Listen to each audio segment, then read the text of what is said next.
There we go. All right, so give us a little bit of background. Give the members a bit of background of who you are. I'm me. I'm 28. I'm married. I have 2 kids alive, and I'm a body piercer. I didn't start out a body piercer. I went to college for science. I worked in biology labs and microbiology labs for years and decided that I didn't really want to do that. I still love science. I like it a lot. Yeah. But the thing about science in America is you don't get to do it all unless you work for NASA. You can do it all. But everyone else, you can either be the person writing the grants and laying out the project, or you can be the person actually doing the science. But you don't really get to do both. Yeah. And that was kind of a real bummer for me to realize, because I wanted to do both. Yeah. But I still get to use science in my career now. I mean, I use all the same equipment. I still use an ultrasonic and autoclave. I'm not like spinning anything down or making plates, but I am keeping an aseptic area and keeping everything up to par and doing spore testing and all of that jazz. Like when I talk with people, that's the other thing. And I used to work in labs. There was no people time, which I thought I wanted back then, but that gets really lonely after a while. And when I work with piercing now, I'm one-on-one with a person. Each person that comes in is working on something on themselves, whether it's just, getting a piercing to, do the thing you do at 18, or as like a rite of passage, or bonding with their friends, or they're getting over something, or they're kind of reclaiming themselves. And I really enjoy that I get to not only do the science side, but I also get to connect with different people every day. Yeah, you're really getting involved with their stories, and their lives. Yeah, I don't ask them to. They do. Yeah. People, you get in that room with them alone, and you're doing something very intimate with them. You're giving them a new.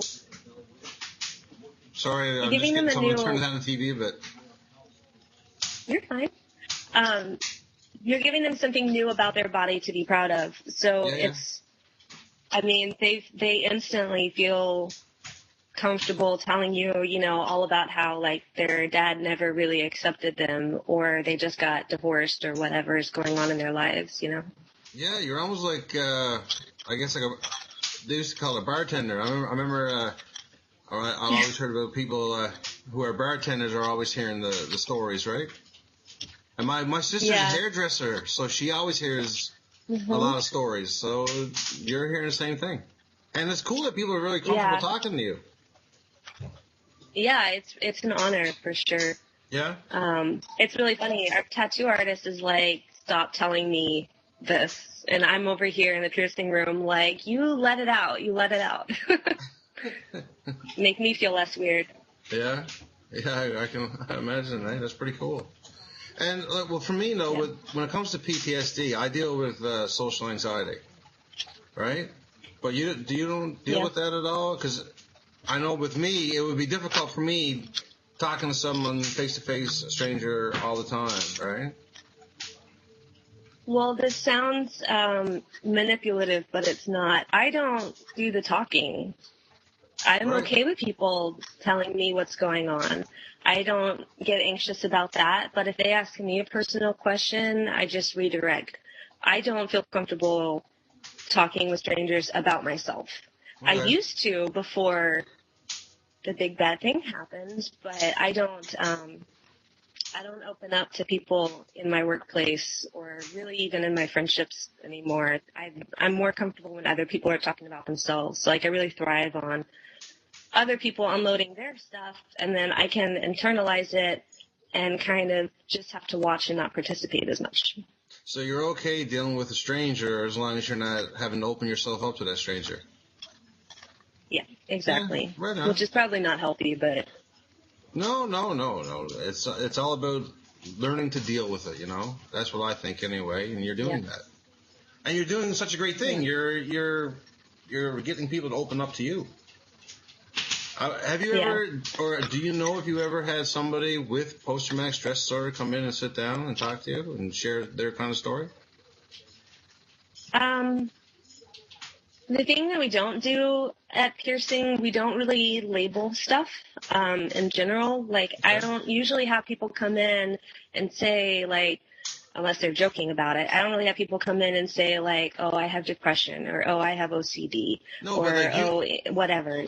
I understand that, and I'm sure no one will come out and say it, but like, if you yourself know what PTSD is, like, I know me, there has been times when I hear someone talking, I often wonder, are they showing signs of PTSD? So have you ever seen like signs or anything, or hear stories that could be triggering? I mean, yes. Yeah. Like, I've had women come in and like tell me all about like how many months it's been since they lost their baby or whatever. Right. And I'll like, I'm sure it's on my face where like I just kind of pause for a second, but it's still easy for me to think, but they need to talk, and then they leave, and then I deal. Yeah. You know. Yeah, I guess what I'm trying to say is where you're dealing with this, like, different people all the time, and they come in and share stories. Could they have shared a story that could be triggering to you? You know? Absolutely, yeah, all the time. But Really? but they come first, so it's when they leave that I think about it, and I'm like, how do you deal well, with it? My day's going to be a little off now. Yeah? How do you deal with it? I don't deal with things well. I like to put them off. That's why I say, like, we finish our session and they leave and they feel better, and then the rest of my day is just a little bit off balance, you know? And I'll come home and the first thing I'll do is like go outside and smoke a cigarette. And the first thing I want to do is come in and hug my kids and help put them to bed. But I am still in my head about whatever was going on during the day and whatever it translated to, because they're saying one thing, but that doesn't mean that's what I'm thinking about for the rest of the day. The rest of the day, I'm thinking about what happened in my life. Yeah. So. Do you have any kind of, I call them grounding techniques? Like when someone tells a story that triggers you, do you have anything that, helps you center yourself again? And my shrink asks me that a lot. I don't know. I don't think that I do. Yeah. I have a lot of avoidance techniques. Okay. That help me put things off until later, but I have not yet figured out how to bring myself back to center. I think that if I had, my day-to-day would be a little bit easier than it is. Yeah. Right on. Yeah. Felicia is watching, and she says, I always see signs in people that I speak to. I think because I go through it, that's the reason I can pick up on it so early. So Felicia says she can notice certain symptoms in people when she talks to them. Yeah, when you get a green car, everybody has a green car. Yeah. How long have you been dealing with PTSD, or how long has it been a part of your life? Early 2012. Yeah. Yeah. What kind of like for me, I have had panic attacks. I deal with social anxiety. These are like some of the symptoms I have. Do you have any symptoms that you have to deal with? Yes. Yes. Are you okay with talking about it now? Yeah, I can talk. But thank you for checking.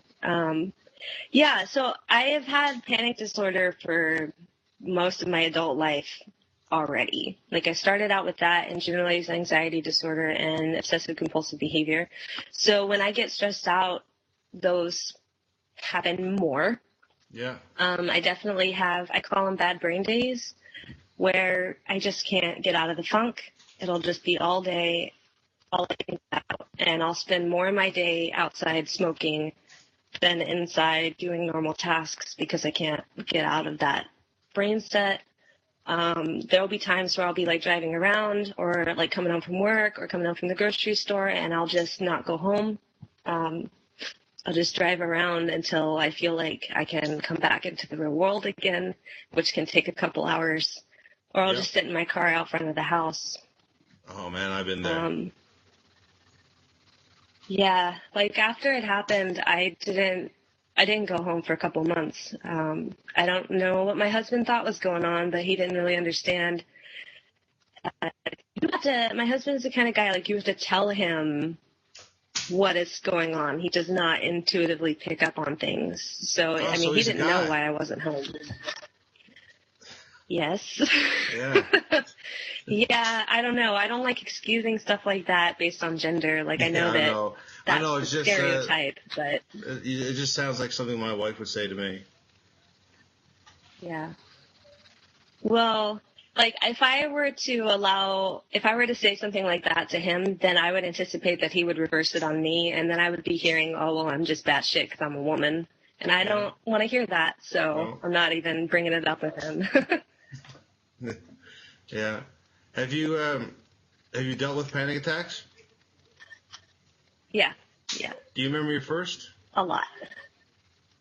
My first was actually back when I was in high school, and it was while I was asleep. While you were And sleeping. that feeling of waking up, like something is sitting on your chest, like sweating and crying and hyperventilating and not really knowing why. And at the time, like, I already had anxiety, so it wasn't that big of a surprise. But at the time, it was really exacerbated by the fact that I was still trying to figure out my ADD medication, and they had given me way too much. So I was just on stimulants round the clock, which is not good for a brain that already has anxiety and insomnia. So it just set it off. And then they got worse when I went to college because of the social situations. Because like I said, I'm really good at watching situations, but I'm not really good at participating in situations. So like earlier when she was talking about picking up on cues, I kind of do the opposite. I notice people handling things way better than I can handle them. Oh, That's yeah? what stands out for me. Is like I'll hear somebody with a similar situation, and I'll see that they're not falling apart at the seams, and that will stick with me. Mm-hmm. But like when I went to college, I would have issues walking in the door. I didn't finish college, and that's part of why. So are you cut at that time? I had problems walking through doors. Okay. Like if there were already people in the classroom, I didn't feel like I could go in, so I missed a lot of classes. And then after the big bad thing happened, I went from a few panic attacks a week to a few panic attacks a day, and I got back on my Xanax, and that's been helping. I've been on Xanax for years, and so I've gotten very good at not taking it every day. So normally they don't like to give you Xanax because if you're on it every day, it can really distort your idea of like your place in the world, and it's really dangerous. But if I'm only taking it 2 to 3 times a week, then I can at least minimize 2 to 3 days of my panic attacks and also not feel like it's the right time to die, which is what Xanax does. Yeah. It's a weird feeling. Yeah, that's one I had never taken, Xanax, and I've heard no one can ever describe it to me. They just tell me it's the weirdest feeling. Of taking it too long, or taking it at all? Just taking it at all. Oh, well, I mean, taking it for me, what it feels like is having a glass of wine. It's like you're not drunk, but all of a sudden the giant problems you thought were giant problems now feel like something that you can wrap your brain around. Oh, okay. Can I ask you this? When PTSD first entered your life, when did you notice a change? And did you notice a change first, or was it more someone telling you you're changed? I knew I was different. I didn't know that it was PTSD until several months later. I was good for the first 2 weeks. I thought I was fine. And then I just fell apart. And I was at work. I was working an overnight job from 11 p.m. to 7 a.m. And it was like 2 or 3 in the morning. And I went back to use the bathroom. And I just lost my mind and had just panic attack after, when they line up back to back and you have one panic attack after another and you just never get a chance to breathe. That happened. And I don't know how I made it through the rest of the shift, but my boss made me take a week off. You made it through the rest of your shift? Yeah. Oh, I don't know. Holy. And then you took a week off. It was a hotel job. I mean, and he made me take a week off. And at the time, I thought that was the worst thing in the world that I could ever be, because that meant staying at home and dealing with things that I didn't want to think about or even address. Yeah, and when you're at home, so you have time to think about it. Yeah. Well, I didn't, and I ended up not even going home. I worked at a hotel, and one of the hotels in that chain let me rent a room at employee rates, and I just stayed there for a week, and I left a hefty tip because I wasn't real nice to that room. But, I didn't, even when I was told take a week off and go collect yourself, I still didn't collect myself. I just spent it drunk. Yeah. So I guess you felt like you need to cut yourself off from the world for a little bit? Yeah, kind of. What happened was I ended up trying to tell some people what was going on, and the people that I chose to let into the situation were not as good for me as I thought they were at the time. So I found myself in a couple of very bad situations, which I'm not in now, that ended quickly, but what it meant was that I decided... Sorry? No, I just said good. I'm glad you're not in those situations anymore. Oh, yeah. Yeah, I decided at that point, that there wasn't anybody who would understand what was going on or that wouldn't take advantage of me, because, the people that I told, they saw a chick who was going through some stuff and needed a shoulder to cry on, and they were like, hey, I can get into her pants. So I just stopped talking to people at that point. And if I did, it would be those shallow conversations where I get them to talk and I don't talk about me, because it just it wasn't helping. Yeah. So. What helped you get through those times?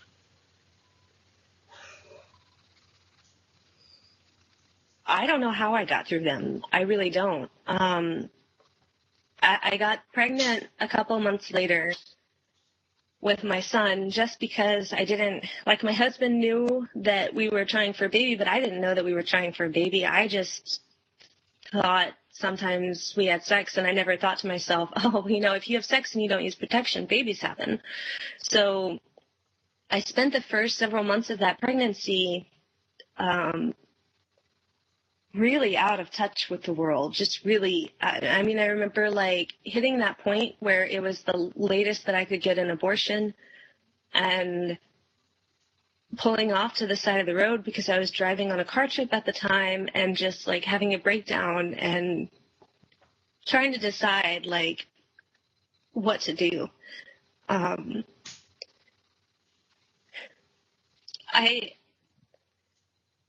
I had the baby. I have a son now, but it didn't feel at the time like it was my baby. It felt like it was my husband's, but it wasn't mine.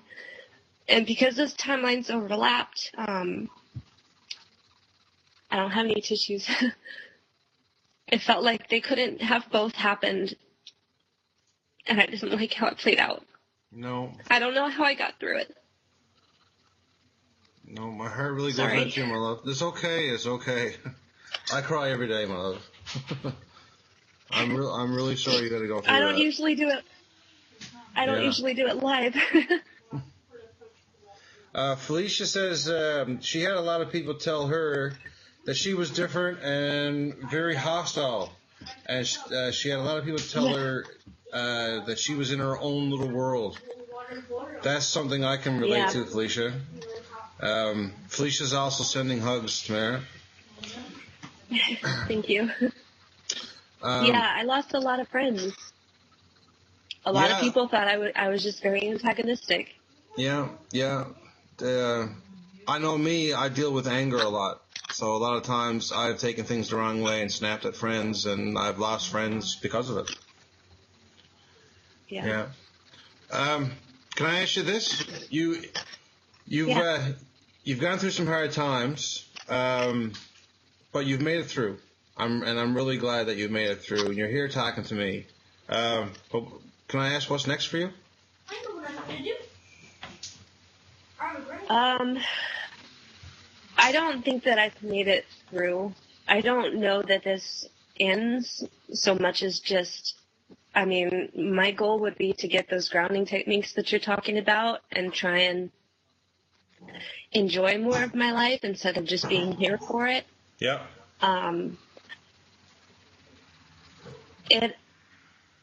But it's not, I mean, I'm seeing a shrink. I never saw a shrink when it happened. I didn't think that I could. I thought that if I did, they would see that I was a risk to myself, and then I would just end up like 5150 in the hospital or something. So I never talked to anybody.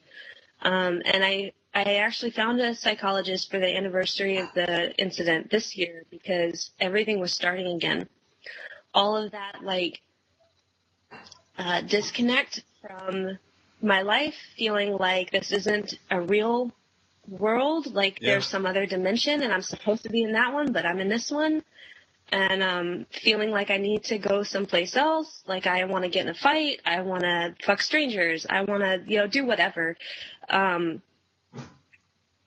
felt that starting, and my husband, we're separated right now because I don't know if this is the reason why, or if it's just that this has taught me to have no tolerance for things that don't benefit me. But he wasn't much help at the time, so I started seeing a psychologist and talking about just ways to buy myself a little bit of wiggle room in my life, because I don't have much as it is. I have 2 kids. There are 2 other kids staying in my house right now. I do animal rescue. My job is doing some weird stuff right now.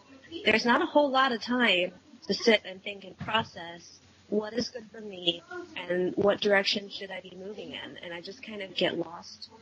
So a lot of people that deal with PTSD, that's what they really find themselves doing, is burying themselves in either work or any kind of activity that keeps them going so that they don't have time to think. It sounds like you're doing the same thing. And I'm doing it now, and it's what I did then too. When I was, at the time that it happened, I picked up a new job. That's actually when I started piercing, and that's why I very much feel like piercing saved my life, because it gave me something to invest in when I needed to invest. And it was something that was only good for me. I mean, it doesn't make that much money, it was just something for me. But I also, I had 3 jobs at the time, and I was volunteering as manager of an animal rescue, and I had no spare time. And I've started doing that again, and I can see it now, and I'm good at patterns, and I hate patterns, and I'm seeing myself go down that rabbit hole again, and I just want out. Yeah. I just want out. I think the piercings is a great thing, because I think it's helping you connect with people again. Because who knows, maybe without it, I know I spent the first 2 weeks after I got home from Afghanistan, and I had my first panic attack in a grocery store. I hid in my basement for 2 weeks. Yeah, my first panic attack was in a grocery store. I actually passed out. I'm just happy I passed out in the cereal aisle. And can you imagine if I passed out in the canned food aisle? I would have probably split my head open or something. But I spent 2 weeks hidden in my basement from the world, right? So I think piercings is helping you, connect with people again, Plus you're doing things that help other people, and that's something too that a lot of people with PTSD do. It just makes you feel good again, Yeah, and that's what kind of how my relationship has been going too. Is it's very. I'm hoping he can't hear me from the other room.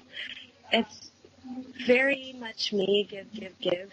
Mm-hmm. And part of our split right now is me saying I have to stop giving. Like, I need something in return, and I need someone to take care of me. Yeah. But I also need to not be vulnerable. So that's part of why we're separated right now. It's not because, we're heading for a divorce, but it's because I have to do the work, and I have to be alone to do the work. Well, you got to take care of you first. If you're not good, you're no good to anyone else. Yeah. So my last Pretty question much what before I I let figured. you go for the night is, do you have a message for our viewers?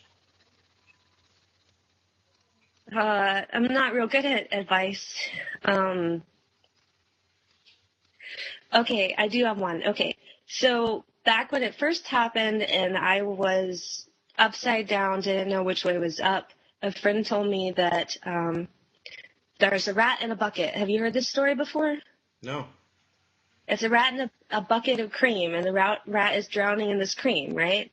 But he keeps swimming, and he doesn't give up, and he keeps working at it, and eventually that cream gets turned to butter, and he can climb his way out. I don't know that it ever really turns to butter. I don't know that you ever get out of the bucket. Yeah. But if you can keep moving, if you can keep trying, at least you're not drowning. Yeah.